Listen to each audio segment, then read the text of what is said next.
Ini salah satu kebenaran paling sulit diterima. Dua orang bisa saling mencintai, tapi tidak cocok untuk bersama. Tidak cocok bukan berarti salah satu jahat. Tidak cocok seringkali berarti visi hidup berbeda, cara menghadapi masalah berbeda, kesiapan emosional tidak seimbang, nilai-nilai inti tidak sejalan. Namun, karena cinta sudah terlanjur ada, banyak orang memilih menutup mata terhadap ketidakcocokan.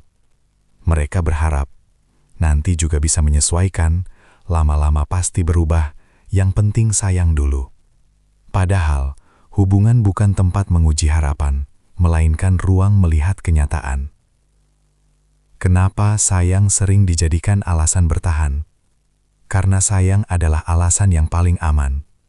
Aman untuk menghindari keputusan sulit, menunda kejujuran, tidak menghadapi ketakutan akan kehilangan. Kalimat seperti, aku masih sayang, dia sebenarnya baik, aku nggak tega. Seringkali bukan bukti cinta, melainkan bukti belum siap melepaskan. Sayang akhirnya berubah fungsi, bukan lagi sebagai energi untuk bertumbuh bersama, tapi sebagai alasan untuk tetap diam di tempat yang sama. Pola umum yang terlihat dari banyak cerita. Dari ribuan cerita dan komentar audiens, muncul pola yang sangat mirip. Merasa capek tapi tetap bertahan, merasa bingung tapi takut bertanya, merasa berharap tapi tidak mendapat kejelasan. Hubungan berjalan tapi hati sering gelisah, pikiran terus bekerja sendiri, komunikasi terasa berat, kejelasan selalu ditunda. Yang menarik, banyak dari mereka berkata, aku nggak minta muluk-muluk, aku cuma pengen tenang. Kalimat ini sederhana, tapi sangat dalam. Karena hubungan yang sehat tidak menguras mental, tidak membuat seseorang terus mempertanyakan nilai dirinya. Masalah utamanya bukan kurang cinta. Ini insight penting yang perlu kamu pegang sejak awal buku ini. Banyak orang bukan gagal mencintai, tapi gagal memahami. Gagal memahami tujuan pacaran, fungsi konflik, peran komunikasi, batasan diri, perbedaan antara bertahan dan memaksakan. Tanpa pemahaman ini, cinta justru menjadi beban, bukan kekuatan. Penutup bab. Cinta adalah perasaan yang indah. Tapi tanpa arah dan kesadaran, cinta bisa menyesatkan.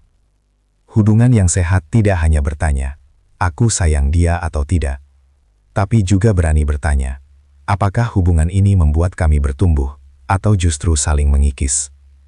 Bab-bab selanjutnya akan membantu kamu menjawab pertanyaan itu dengan jujur, pelan, dan masuk akal. Karena hubungan yang layak diperjuangkan, tidak pernah membuatmu kehilangan dirimu sendiri. Lanjut bab 2 ya. Yang dibahas adalah pacaran itu untuk apa sebenarnya.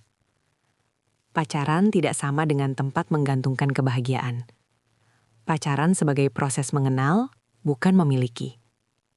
Kesalahan umum, pacaran untuk mengisi kekosongan.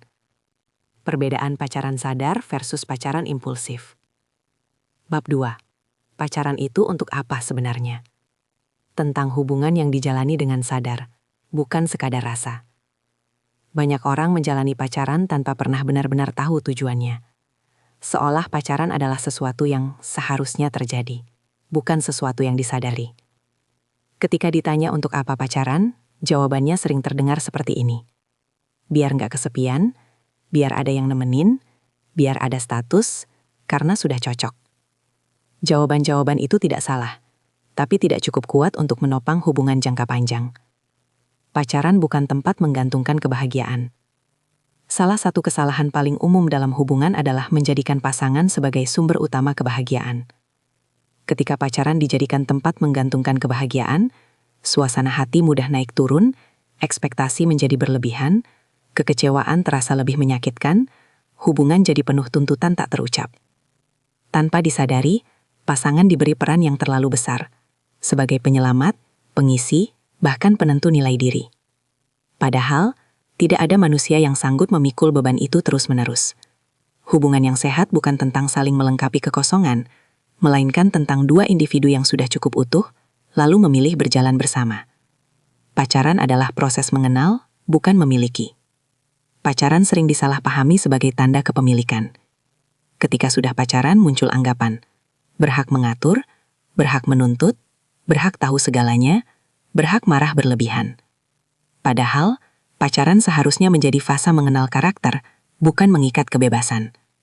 Mengenal, cara pasangan menghadapi stres, cara berkomunikasi saat tidak sepakat, cara memperlakukan orang lain, nilai hidup yang ia pegang. Pacaran adalah ruang observasi yang jujur, bukan panggung untuk menampilkan versi terbaik demi diterima.